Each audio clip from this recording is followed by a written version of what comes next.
running out of the vehicle and, you know, whatever. So we knew it had some effect on as a deterrent. But I think we had a customer come in and said to Joe, he said, hey, could you, what did he say? Well, peppermint. Welcome to Sam's Garage, presented by NH Oil Undercoating.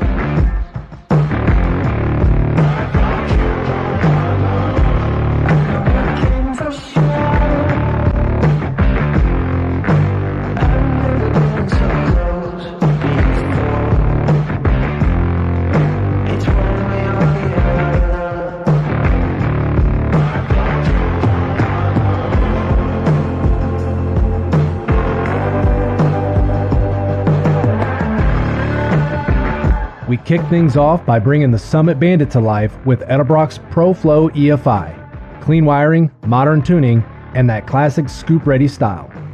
Then we put the finishing touches on the Holley OBS, adapting the shifter, wiring the fans, and firing up the Sniper EFI with a serious growl. Next, we head to Southfield Classics to check out their high-voltage hot rods. Brand new 47 to 53 Chevy trucks built from scratch and ready for the future. Vic's Mustang gets the love it deserves. New headers, clean wiring, and smarter decisions that make this small block street machine run as good as it looks.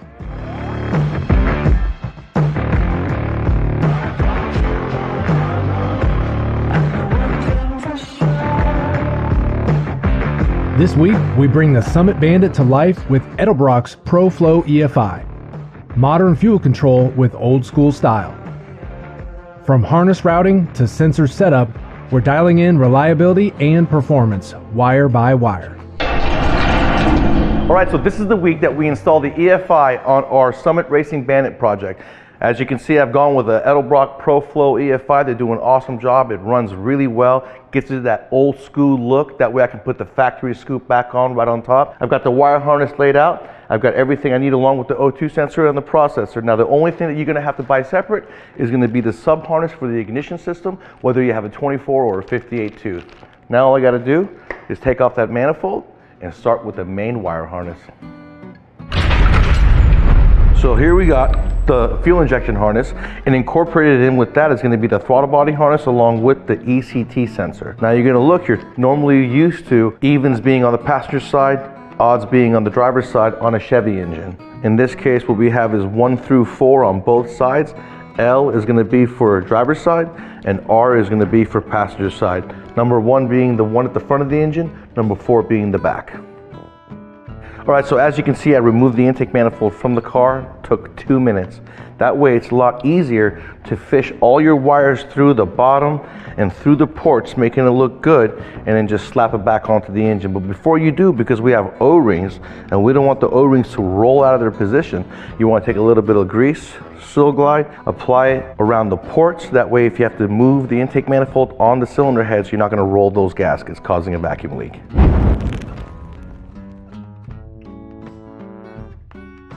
So I got my ignition sub harness. So the first thing I'm going to do is I'm going to drop the crank sensor in the hole. So the crank position wire harness is going to go right in between the exhaust manifold and the engine block.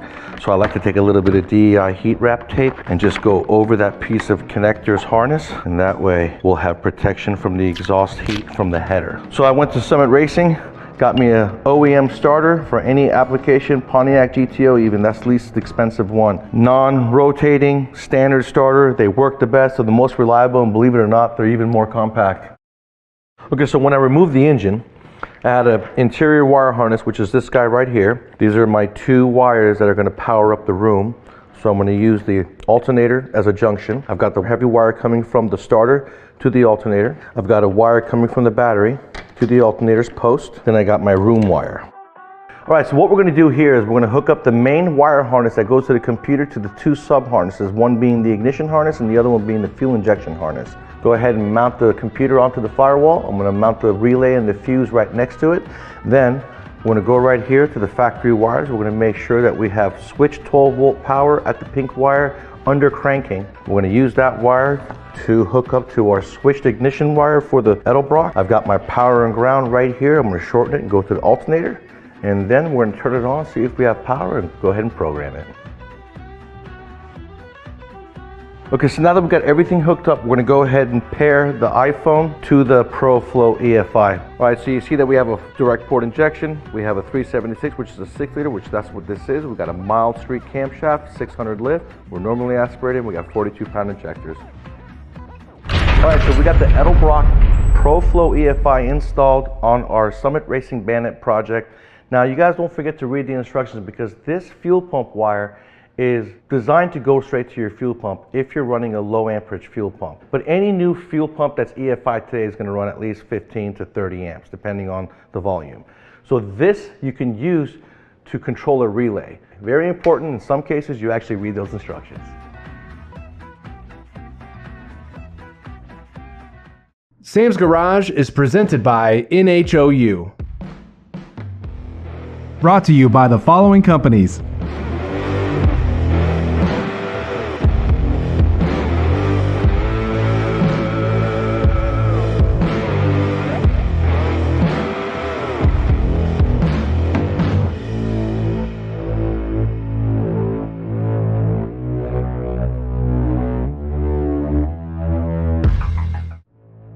Welcome back to Sam's Garage, presented by NH Oil Undercoating.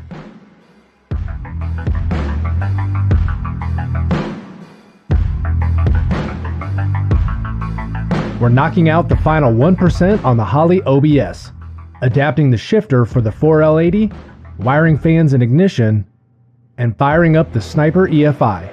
It's all coming together, and it sounds mean, even without exhaust. All right, so this is the week we get the last 1% done on our Holley OBS project. So that's going to include the shift linkage. We're going to adapt the truck shift linkage to the new 4L80 transmission. We're going to wire up the fans. We're going to wire up the ignition switch for the Holley Sniper EFI.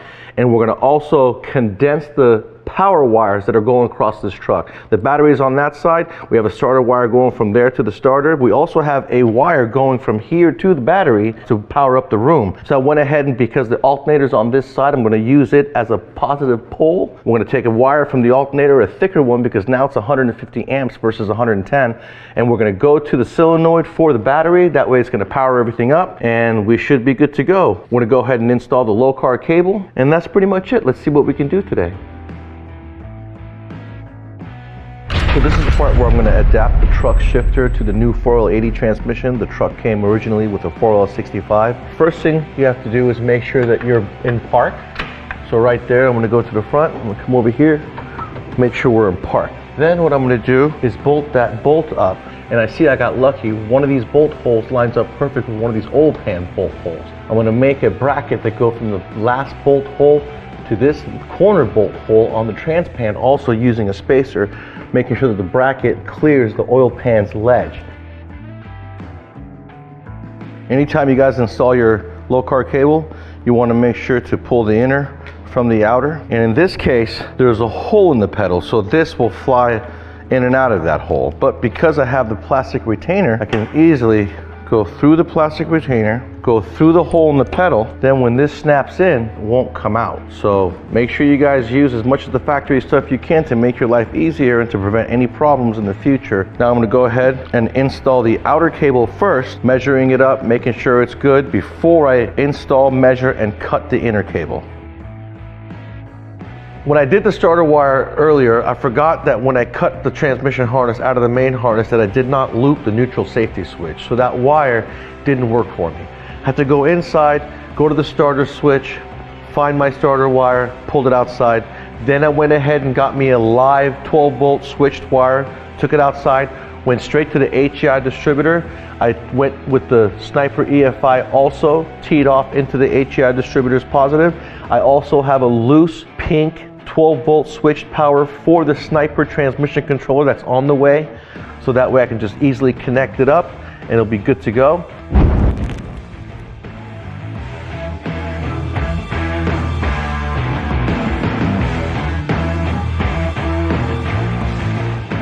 Whenever you guys are installing your Sniper EFI, you're going to take your handheld, you're going to connect it to the Sniper 2 adapter coming straight off the throttle body. So you got your EFI handheld device in your hand, you're going to go to Wizard, you're going to answer the questions. In my case, I have a negative coil wire input. we're good to go there. So for now, I've answered my questions. We should fire up. Let's see what happens. All right, Julie, go ahead and crank it.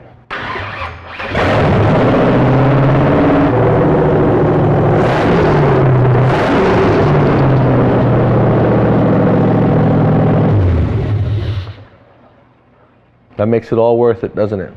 Sounds pretty cool with no exhaust on there, huh? So the next thing I'm gonna do is take it over to my exhaust shop down the street here, hook up some wires, and this thing should be good to go back to Jose.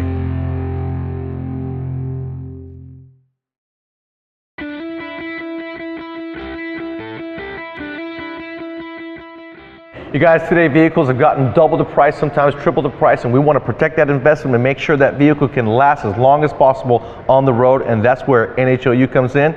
We have a completely new product. NHOU Boss Wax Hybrid. Vehicles come in with major corrosion. And I don't mean I mean surface rust, but stuff that you shouldn't see on the undercarriage of a vehicle. And that's the beginning, right? That's the beginning. And so if people say they want to use our Boss Wax, great. Boss Wax really isn't designed to go over rust. And so we're having to remove this rust and, play games and whatever, to get the surface the way we need it. So what we did was we said, okay, how can we mitigate that rust and still offer them the warranty? And so what we've done is we've made a product and it's compatible with GMC. It'll displace moisture and oxygen when it does its creeping, and it takes about 3 months before it solidifies and seals, and so it allows that to pass through. Then it seals, and you're not worried about encapsulation. When you think about it, the maintenance is pennies to the dollar compared to replacing it and the investment money that you lose. Cheap insurance. Welcome back to more Sam's Garage, presented by NHOU.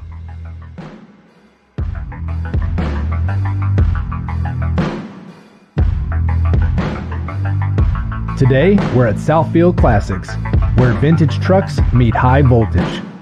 From scratch-built 47 to 53 Chevy pickups to 700 horsepower EV race builds. This isn't your average resto, this is the future rewired. We are somewhere very special today. I'm with Dan. He is the COO of Southfield Classics. As you can see, one of the chassis in front of me, what we're going to be talking about, which is manufacturing new 47 to 53 Chevy trucks. And this is a little bit different because you can see the engine in the middle of that chassis. This is a Cascadian Motion IM 225 motor. It's got 300 horsepower, about 735 foot-pounds of torque with the torque box inversion on it. Basically, it's stock chassis for a 47 through 53 truck. Has a forward 9-inch rear end, a 411 gearing for posi track, Willwood brakes. Basically all set up. It's got a Mustang 2 front suspension on it. Basically all hot rod stuff. True. You meant motor. That's electric. That's an electric motor. That actually transmits all the power from the battery packs. This chassis doesn't really have the battery packs on it yet, but they're ready to go. They're next on the list. And John, we like to call it high voltage versus electric, correct? Well, we don't want that politicized word of EV anymore, do we? There you go, because this is high voltage, right? High But voltage. take a look at this chassis. You guys are a manufacturing company that builds these cars or trucks from scratch, new VINs, completely brand new. And how quick can you get one done? Usually it takes about a 6-month turn from the time you leave your deposit, pick your colors, pick your wheel package, pick your interior colors, and your wood floor package. We get started on it, start ordering parts, and usually we can turn it out in about 6-month times. We use all new sheet metal, and you can order them either with a flat firewall or a divoted firewall like an original. We plug up all the holes. We get all the individual body panels separately.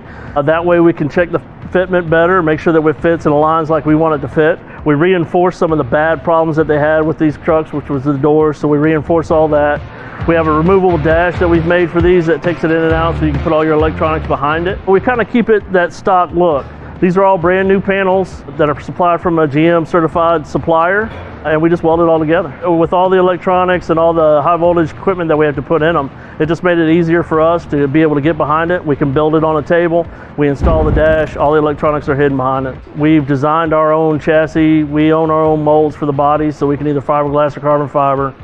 So we build everything in-house, everything's brand new, all new chrome moly tubing, set to race specs on this car because it's actually going to be a race car, but we are going to do a street version and a race version of this car. We've made our own upper and lower control arms modeled after the C6 suspension package so that you can run C6 wheels and tires. It gives us our travel and our clearance correct with the correct geometry. So this one that we have on the table is a race version of that car. It should weigh around 2,300 pounds. We've got a bigger electric engine that goes in it, a motor that goes in it that has about 675 horsepower, and it'll have a couple, about 1,800 foot-pounds of torque at the rear wheels. And so to be clear, you're making one of these as like a street package, and then you're also doing this as a race package. Right, so basically this car will be able to, you'll be able to drive it every day and be able to take it on the track on Sundays if you want to, change your tires, put slicks on it, and you'll be ready to go. So it'll be a street race version. This car is actually just set up for race, but the next one will be a street race version. I'm glad we were able to bring this to you guys. We're going to be doing this a lot more. Be on the lookout for it. We may just be putting one of these trucks together for you guys so you can see the whole assembly process of it. These are not electric vehicles. These are high voltage vehicles done by professionals, gearheads that have taken all the guesswork out of it. All you guys got to do is drive it, plug it in. You don't have to worry about leaks. Thank you so much, Dan. I appreciate it. Thank you, Sam. Appreciate it. You guys will see Southfield Classics at the Nopi Nationals September 13, 14. They're going to have a huge spread at Echo Park in Hampton, Georgia. Sam's Garage is presented by NH Oil Undercoating. Is brought to you by the following companies.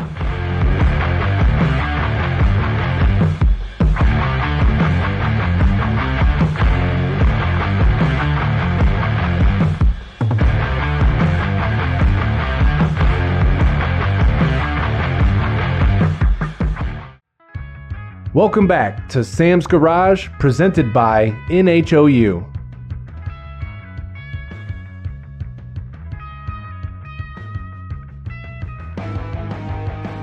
This week, Vic's Mustang comes alive. Headers on, leaks chased, and wiring sorted. We're fixing what the last builder left behind and keeping it serviceable. Because fast is great, but fast and practical, that's real horsepower. All right, so Julie, this is the week that we get Vic's Mustang running, right? I went ahead and installed the headers because usually when you're installing headers, there's tools flying and I didn't want to bore them with that. Ironically, though, it went really smoothly. It did in this case. And we're going to be doing some maintenance while we're in here. We're going to replace the steering rack bushings, they're completely shot, and we're going to change out the tail shaft seal because it's completely leaking. Hopefully when it leaves here, it'll run real fast, make burnouts, and not leak. And you tightened all the bolts that were loose. It'll probably still leak though.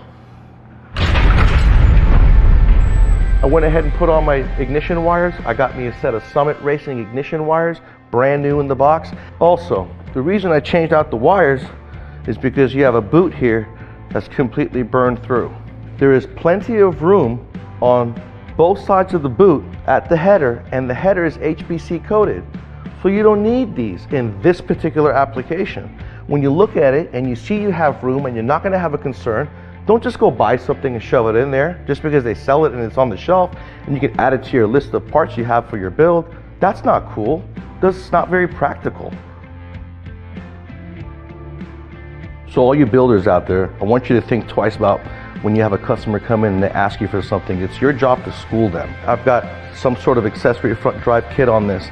The entire kit is held on by 4 long 8mm bolts, which kills their integrity the longer they get. Also, we have an 8-groove belt here. The tensioner broke because going all the way, we could not get the belt on. That 8-groove belt does not exist anywhere. I need one 5 to 10 millimeters longer so it can actually go on, but there isn't one. So then I went and got the tensioner that the company recommended, and their cover no longer fits their tensioner that they recommended per their part number. So I'm just saying, be practical when building cars. Just because they sell something doesn't mean you should buy it. So I want to replace the steering rack bushings. You can see the front of it is pretty broken up, but it's a one-piece bushing that gets jammed through, then the sleeve goes through it, then the hardware goes through it. These are the OEM ones that come for Mustang. The OEM ones go in like this, the bushing goes in the middle, the bolt goes through. I would have been done. Now, call Summit Racing, get the correct bushing, and this car is going to sit on the lift for 2 to 3 days. So that's just what I'm saying is, if you're going to build a car, I like to build it to where they're serviceable.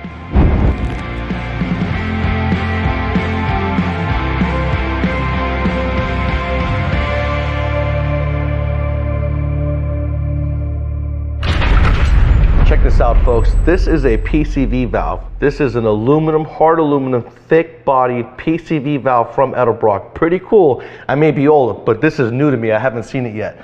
Vic's car is done. Sure, it doesn't run. It does run, but I can't crank it because the belt's on and the water pump will spit all the coolant out of the upper thermostat housing, like I told you earlier. I'd take the belt off and let it crank for you, but I don't have 6 hours of labor time right now. Ain't that right, Pepper? Sam, I think you did a great job with this car. I know it's never easy when you take over a car that's been built by someone else. And I think you've mentioned that before, when you're building your car, you always want to make it serviceable because you never know, where you're going to be. You could be in another state, another part of the country, and you need work done. And if it's hard to find parts or it's an unusual application, that's going to make it harder for everyone and more expensive for you. But dude built a very cool car. Yeah. Hello?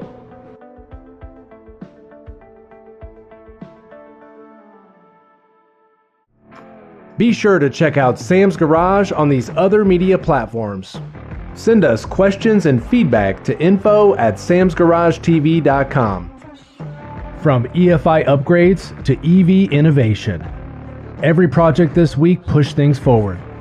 The Bandit's alive, the OBS is dialed in, Vic's Mustang is cleaned up and buttoned up, and Southfield Classics is rewriting the hot rod playbook. Thanks for watching Sam's Garage.